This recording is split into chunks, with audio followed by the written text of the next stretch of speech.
In May 2022, Dana and I purchased a restored 1946 Piper J-3 Cub to use for tailwheel training, replacing the 2007 Cubcrafters Sport Cub that we recently sold. The 46 J3 is almost identical to the vintage 1938 Cub that we flew around the United States in the summer of 2012. That trip, a decade ago, was the subject of a book we authored together, titled Fly the Airplane. The title is a metaphor for life, a lesson in perseverance and resilience. Dana and I returned home from that 48-state marathon flight with our daughter on the way. Despite some health challenges at birth, she thrived and is now a smart and active 9-year-old who enjoys flying with us. I soloed the 38 Cub just once on a grass strip in Delaware a few weeks before we launched on the trip. We sold the airplane shortly after we returned home that August, and I didn't fly a tailwheel airplane again until we purchased the Sport Cub in 2015. Most of my 80 hours of tailwheel flying are in the Sport Cub, and I felt pretty confident in that airplane from practicing regularly with Dana. But when I climbed into the 46 J3 last week, at first it seemed like I was starting all over again. I soon realized, though, that my experience flying the Sport Cub translated well, and it was just a matter of getting used to the cockpit design of this vintage aircraft. I think the hardest part is just transitioning back to heel brakes.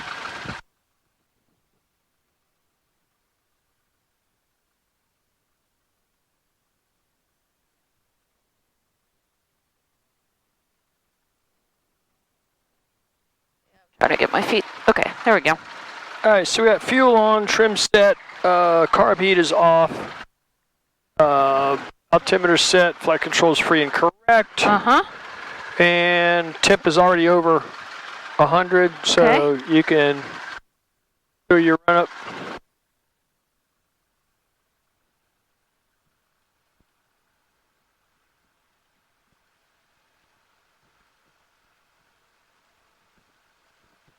All right. Down 2.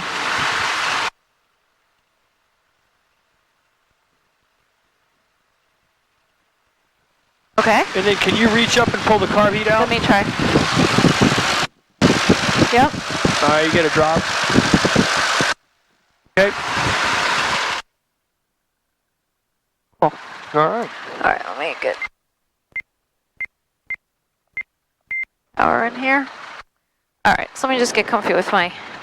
Are you comfy with your feet and my feet? Yeah, take your time. Everybody's feet is good? Yeah, take your time.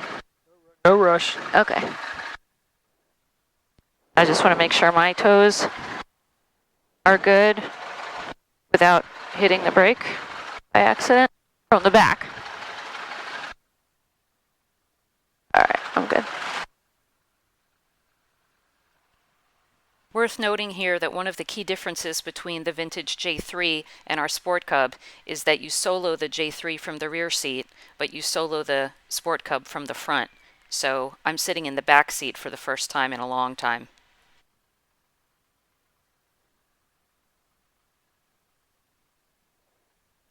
Tower Cub 98246 is ready, 238 Foxtrot. 98246, Frank Tower, right traffic, runway 23, clear for takeoff. 23 clear for takeoff, Mike, right traffic, 98246.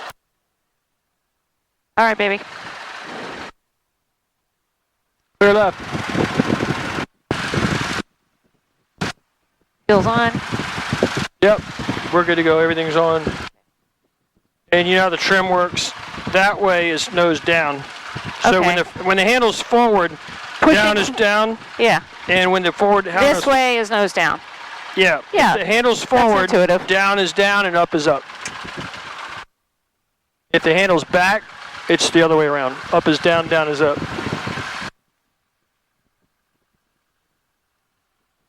All right, not really much of a crosswind here. All right, come on, little girl.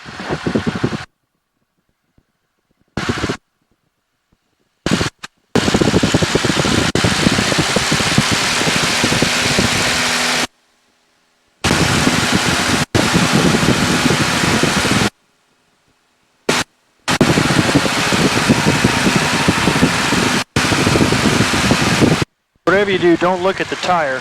You know, look out ahead in front. Yeah. Tower, Skyhawk 909 725 is with you for the visual for 23. We have whiskey. Number 900, 725, correct counter, left base runway 2342 miles. Left base 23, report 2 miles, 725.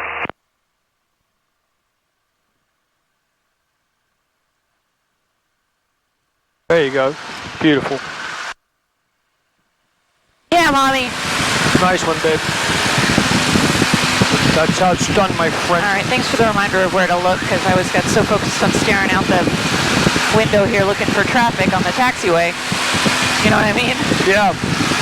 The Sport Cub offered much better forward visibility while taxiing than the J3. In the J3, you have to constantly look out the right side door opening to see what's in front of you while taxiing. In flight, they're pretty much the same, with good visibility straight ahead, but I wasn't yet used to the sight picture from the back seat with so much of the airplane and another person in front of me. At one point, I had to ask Dana to move his left hand because it was blocking my view of the runway centerline.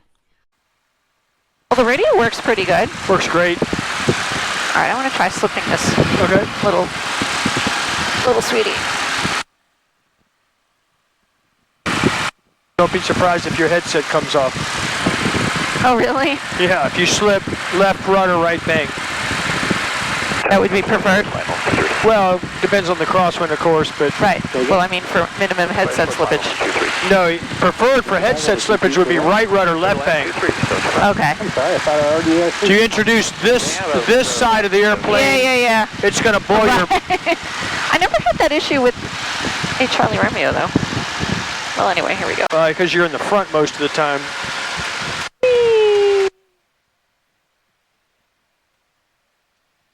Try it to the left. Throttle all the way back. Now.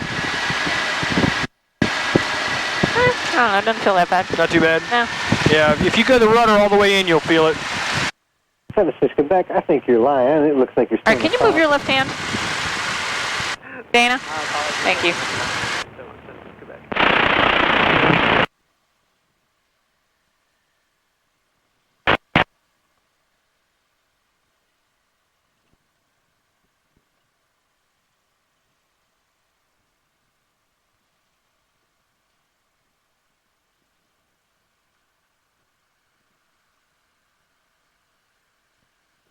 Ooh, baby. 76, Quebec. That's as good as it gets. That was nice. That's as good as it gets. What's that? Dana? It's the door in the back. Oh. Just throttle back a little bit. The baggage doors. Can I latch it? No, don't worry about it. Just ignore it. Okay.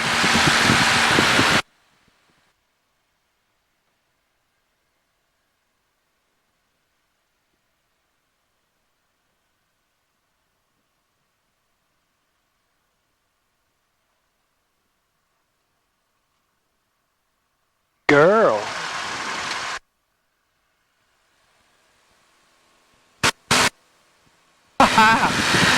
I need different shoes for flying this plane, though, because the rudder cable is like jamming into the opening in my sandal and cutting my foot. Yeah. I need sneakers. I need to wear those goopy little low sneakers of mine because they're narrower.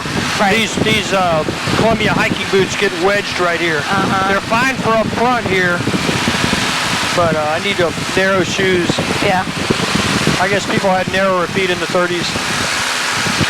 All right, I feel like I'm doing a much better job with this little thing than I did the first time around. For sure. What are you doing? Dumping fuel from here into here. Okay. You like your Cub? I do. Once you get to know her? Yeah. We're making friends. I mean, what's not to love about this? Yeah, this is pretty freaking cool. I just remember the first time flying it, I was like, what in the effing hell is this thing? You mean with the first one we bought? Yeah. Yeah. I seem to remember after about 10 minutes leveled off at 1,200 feet, you through the intercom, I hear you say, this is f***ing great. Well, it was, but, you know, then there was the matter of landing it. Coming down like a bag of hammers.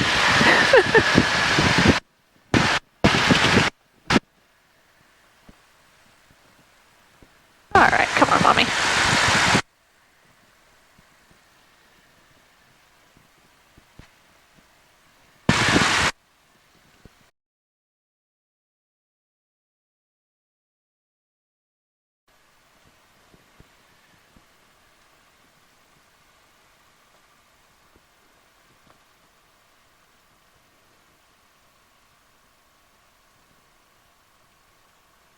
Oh, baby.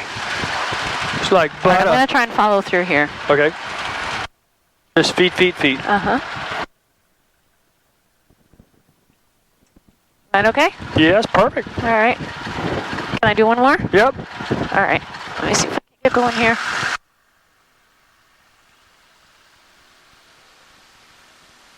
Nice. All right. Four with Yankee, left turn on course here, happy. 23 Foxtrot, please to take off. 23, yeah, Foxtrot, clip take off. Left 10 course, left 10 course, 6 course, Yankee, thanks.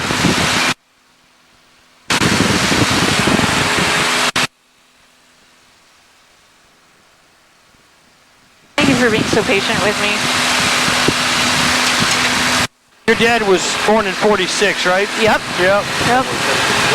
This is my dad's vintage.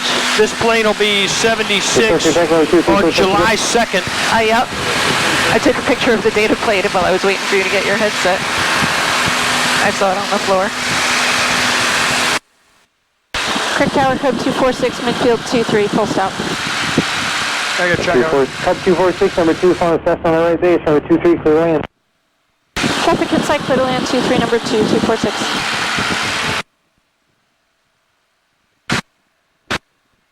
That work pretty well? Yeah, now throttle back a little bit and pitch way up and watch the bubble, the air right here. Oh yeah. That's, then you can see the level coming down. If you leave this on too long, the only thing that will happen is, well, you probably remember, it spits out of the top of this cap and it just goes on the windshield. Yeah. And eventually, if you leave it on too long, you'll smell it. I love me a Cub. This is pretty fun.